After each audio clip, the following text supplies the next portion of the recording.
Hello, madlang people, mabuhay! Welcome to episode 8 of our Silly Gang 12 Days of Silly Christmas. Kantahin na ang theme song. 3, 2, 1, go! On the 8th day of Christmas, may siligang. Ay, may siligang. Ano ba yan? Wala. Mali. Kaya natin matatama. Hindi kami sabay-sabay sa mga ganyan. So, welcome mga ka-okras. I hope you guys are enjoying this daily upload. 8 days na tayo magkakasama for the past days. Ang dami natin pag-usapan. And kahapon nga nag-usap-usap tayo about watch list. So, kung naghahanap kayo na mapapanood this December, habang kayo naghihintay ng Noche Buena at ng Medya Noche sa New Year, ay panoorin yung mga nirecommend namin. At syempre yung mga nirecommend ng mga ka-okra sa comment section. Okay? Heated rivalry. Ayan na naman. Si Heated Rivalry naman. So ito, speaking of Noche Buena, nandito kami today sa ating day 8 para mag-share ng mga Noche Buena hacks. Paano ba mapapabilis ang hahanda or mapapadali ang paghahanda nyo ngayon Noche Buena. So, nandito kami para magbigay ng hacks. Ang first na magbibigay ng hack ay si Mike. Yes. Ang first hack ko ako inuuna. Nakakainis. Kasi di ba nagko-contest tayo minsan na parang hindi tayo maunahan. Di ba gusto mo yung ikaw nauuna? Para alam mo, hindi maulit. To be honest, Noche Buena hack, lahat ng food nyo, orderin nyo. Totoo yan. Yeah. Totoo yan. Alam mo ayoko na napapagod yung nanay ko na nagpe-prepare buong araw. Totoo. Na naggagayat ng kung ano-anong gagayatin. Hindi ba? Nakakapagod siya. Bilang ako, ayoko. Hindi naman sa tamad ako, Kasi parang mali tuloy. Mali. Yung nanay ang napapagod. Feeling ko napapagod kang utusan ng nanay mo during that time. Kaya ayaw mong naghahanda siya. Pero maganda ng hack yun. Basta yung macaroni salad, okay na i-prepare kasi mix-mix lang naman yun. At least may gagawin pa rin. Yung mga nanay gusto may ginagawa. Yes. Pero yung the rest na, kunyari mga food, mga ulam-ulam, main na pagkain, ako ginagawa ko, in-order ko na lang siya in advance sa kakilala ko. Or dito kasi in-order lang ko yung high school friend ko. Alam mo, nakatulong ka pa sa kanya kasi you're helping her business. At the same time, pick up na lang or deliver na lang sa'yo. True. At least, di ba, naka-ready na. Di ka na masyadong pagod buong araw. Tsaka maganda yung point mo na in advance. Kasi kailangan nyo yung intindihin guys na pag ganitong holiday season, sobrang puno yung mga ganyang businesses. So kailangan talaga, halimbawa yung mga pa-cake, mga palengwa, di ba yung mga ganong order, mga special lechon, kailangan in advance nyo yan lahat in-order. Kasi pag last minute, maghihintay kayo ng mga hindi na pick up or matira-tira, 'di ba? So, syempre gusto niyo sure yung Noche Buena niyo, 'di ba? Yes. Tsaka 'di ba lusot na ako, may isa lang ako nasabi. Wait, dati ako nung nasa Pilas pa ako, sobrang hirap mag-book ng mga delivery pag Pasko.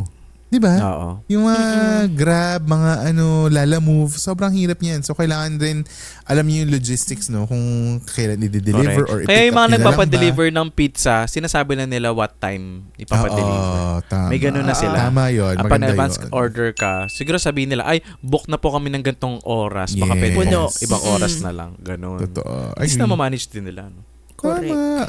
Ay, ang taray. Nakalura ko siya ng isang hack. I'm so proud of you. Okay. Uy, pero dagdag ko lang din doon. Baka kasi isipin nila na, sige, orderin nila. Pero dapat medyo may budget ka rin pag ganyan. Kasi medyo mahal din yung orderan pag ganyan. So, mag-prepare lang kayo.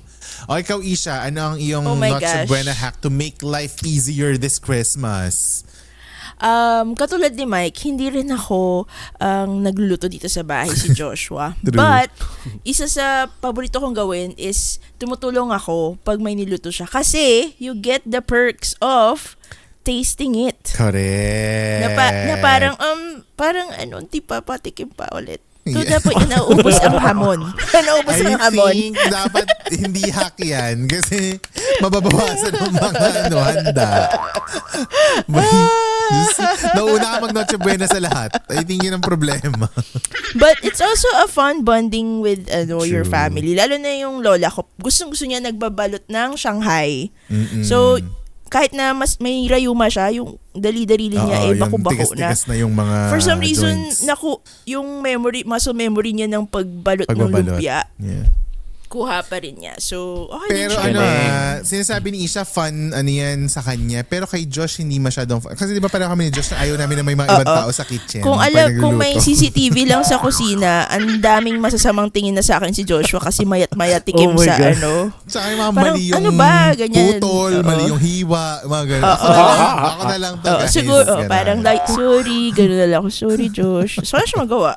parang, Yeah. Anyway. Oo, agree. Maganda yun. So, help out. O wag yung basta nakanonood lang ng TV porque nag-watchlist kami, manonood na lang kayo. Tumulong kayo kung kailangan ng tulong. Pero kung ayaw na magpatulong, hindi wag, di ba? Pero, carry yan. Or, kayo yung mag-set up ng, ng table. Yung mga ganun. Ibang tulong yung gawin nyo, di ba? Maganda. Okay. Ako, Agree.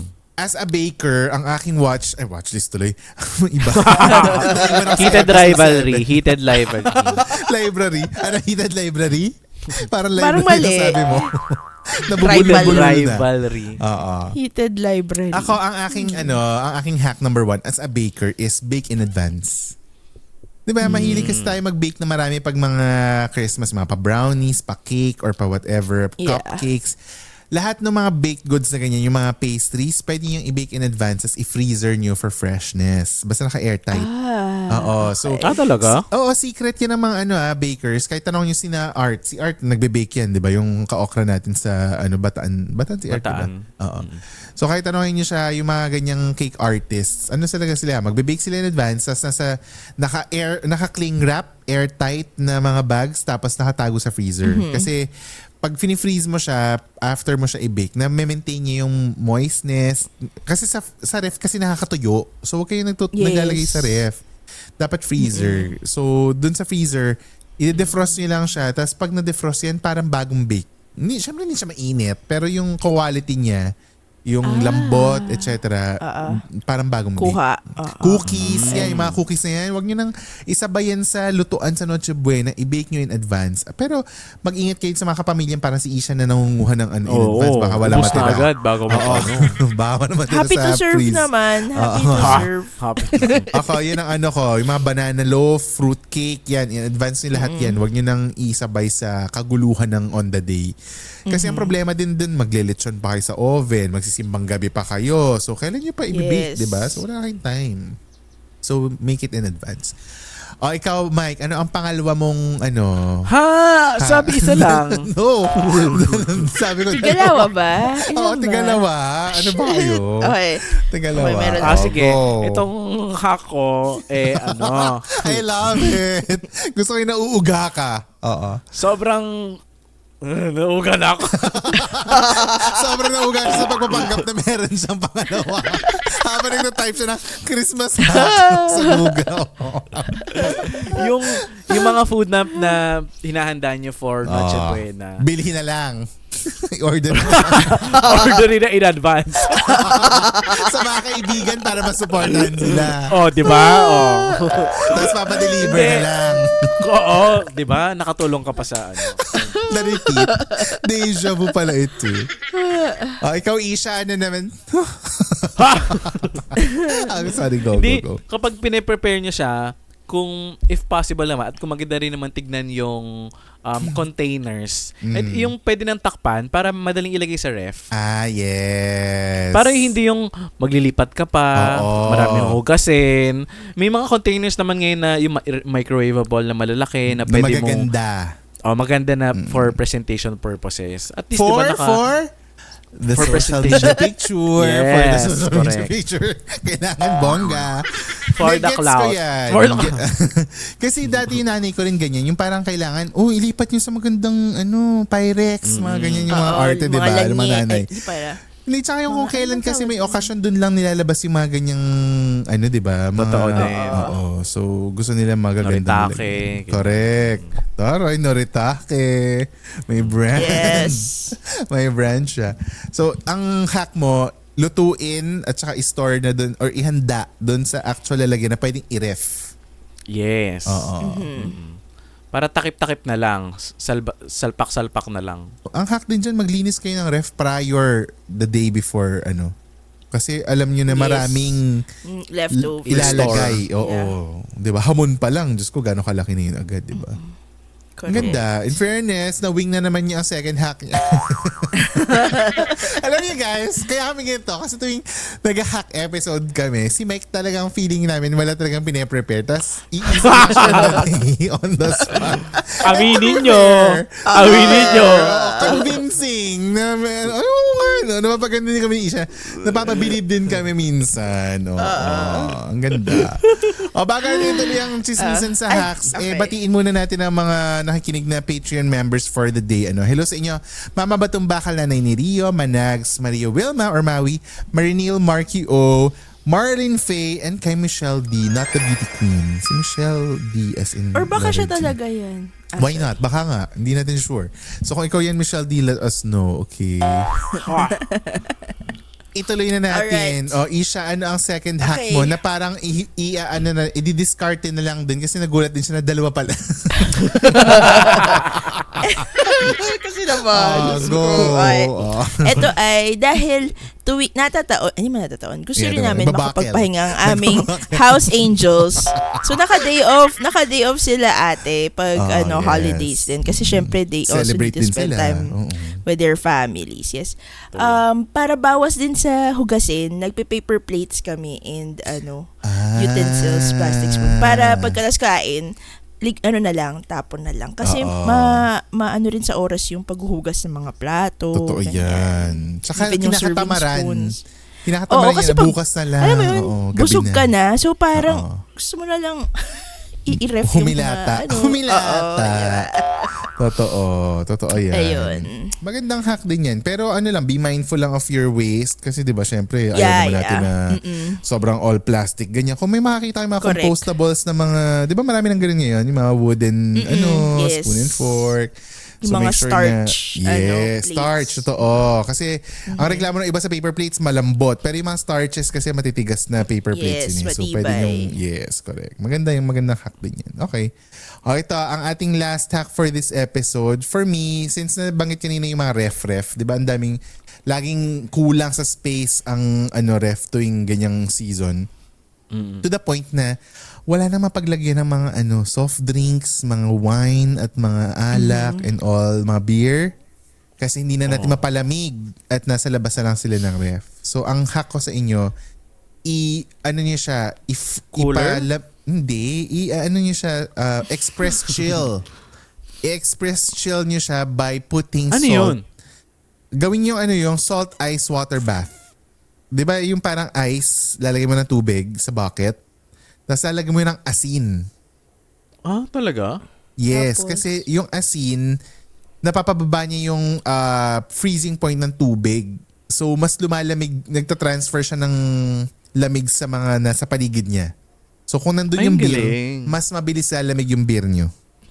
Kaya, alam niyo yung mga sorbetero, di ba yung mga sorbet, yung lalagyan ng sorbetes? Yung under the ice cream. Yes, may asin yung di ba sorbetes na lalagyan. Tapos di ba may cylinder ng ice cream yon, yung malaking gano'n.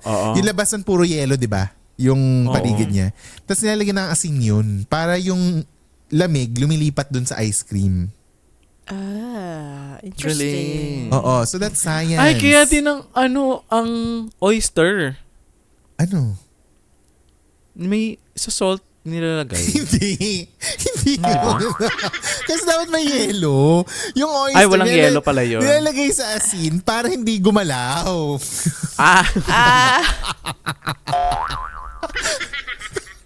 Diba? Mamang sorbetero. Sa presentation kasi usually yung mga oyster, di ba uneven yung mga shell nun. Di ba yung parang umuuga-uga. So nilalagay nila sa asin yun para hindi siya mag-umuga-uga. Wala nga palang yelo yun. Wala nga pala. Asin lang talaga yun. Pero i-try nyo yan. Dapat maraming asin para mas lumamig yung tubig. Mas mabilis mag-transfer yung cold sa beer nyo, sa wine nyo, sa soft drinks. Ganyan. So, siya, as in, hindi ko alam kung how many times faster siya, pero mas mabilis siya than putting it sa ice or sa chiller or sa sa tubig lang na malamig. So lagyan niyo ng asin. Okay. Yes. At syempre hindi malilipat yung lasa nun sa bote, no? Baka naman isipin niyo, ay, alat yung Baka umalat yung ice cream. bobo naman. Hindi tayo bobo para mag-isip ng ganun, ha. So, so yun ang mga life hacks namin para mapadali ang Noche Buena nyo this 2025, ngayon December 24, ha. At saka sa medyo noche, applicable din yan sa New Year, So kung kayo ay taong kusina or kayo ang tagapaghanda, go nyo na yan. Practice these practical hacks para sa inyo, okay? Yeah. At yan na muna, iiwanan namin kayo dito for today with those hacks and sana makatulong yan sa inyo ngayon December 24. Malapit na. Konti na lang Pasko na, guys. So, kapit lang. Merry Christmas! Uminom muna tayo ng tubig para... Yes. Tsaka na sa labat. Charot. Thank you guys for listening. And again, check back tomorrow kasi nandito pa rin kami sa platform na ito wherever you are. Tomorrow, okay? For our day 9, okay? So, bye Yes. guys! Oh my See God. ya! Bye! See you tomorrow! Ang saya! Ang saya nito! I Love it love na. it! Love it though, okay.